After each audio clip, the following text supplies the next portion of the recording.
இப்போது நம்ம என்ன பார்க்க போகிறோம்னா கொள்ளு போட்டு அரைச்சி விட்ட ரசம். அதுக்கு தேவையான சாமான் என்னென்னு பார்த்தா கொள்ளு ஒரு 4 ஸ்பூன், பெரிய ஸ்பூனுக்கு 4 ஸ்பூன், மல்லி 1 ஸ்பூன், மிளகு 1 ஸ்பூன், ஜீரகம் 1 ஸ்பூன், 2 மிளகாத்தூள் காரம் ஜாஸ்தியாக இருந்தால் 1 வச்சுருந்தா போகிறோம்.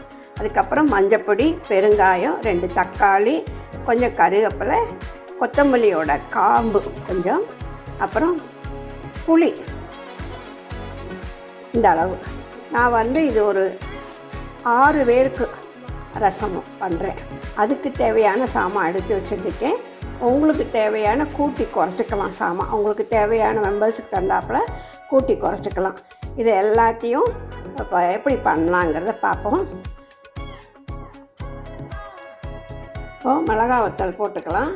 அப்புறம் எல்லாத்தையுமே சேர்த்து இதில் போட்டுருவோம்.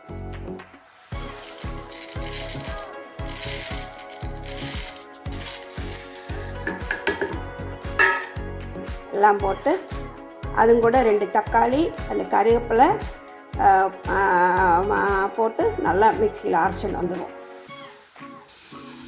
முதல்ல தண்ணி விடாமல் இதை ட்ரையாக அரைச்சின்னு வந்துட்டு ட்ரையாக அரைச்சாச்சு. இதை நறுக்கின அந்த 2 தக்காளி போட்டுடலாம். இந்த கொத்தமல்லி காம்பு, அப்புறம் இந்த கருவேப்பிலை போட்டு இந்த மஞ்சப்பொடியும் அதில் போட்டுட்டு கொஞ்சமாக தண்ணி விட்டுப்போம். இந்த புளி ஊற வச்ச தண்ணியவே கொஞ்சமாக விட்டுக்கணும். இப்போ இதை அரைச்சின்னு வந்துப்போம். இப்போ அரைச்சின்னு வந்தாச்சு. அதை இதில் விட்டுடலாம்.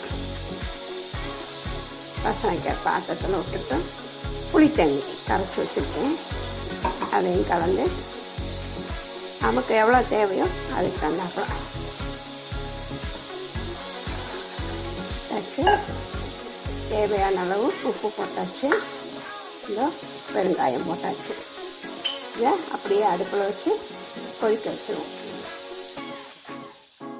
இப்போ ரசத்தை அடுப்பில் வச்சாச்சு. நல்லா அது கொதிக்கட்டும்.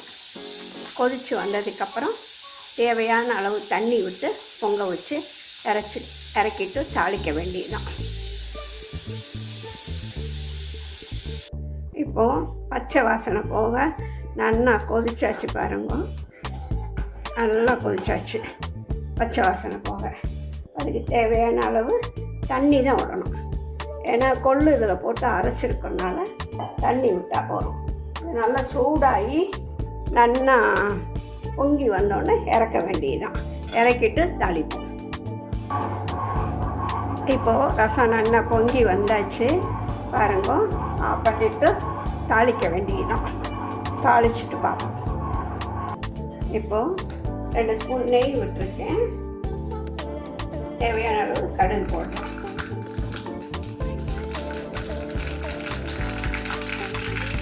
இந்த அளவு நீரகம்,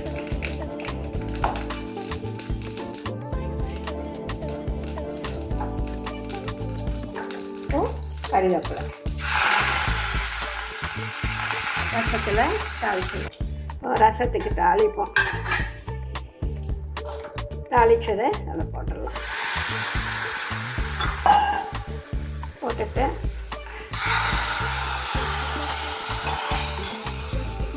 அவ்வளோதாங்க. கொஞ்சம் பச்சை கொத்தமல்லி, நல்லா கொள்ளு அரைச்சி விட்ட ரசம் சூப்பராக மணக்க நல்லா டேஸ்டியாக வாசனையாக இருக்கும்.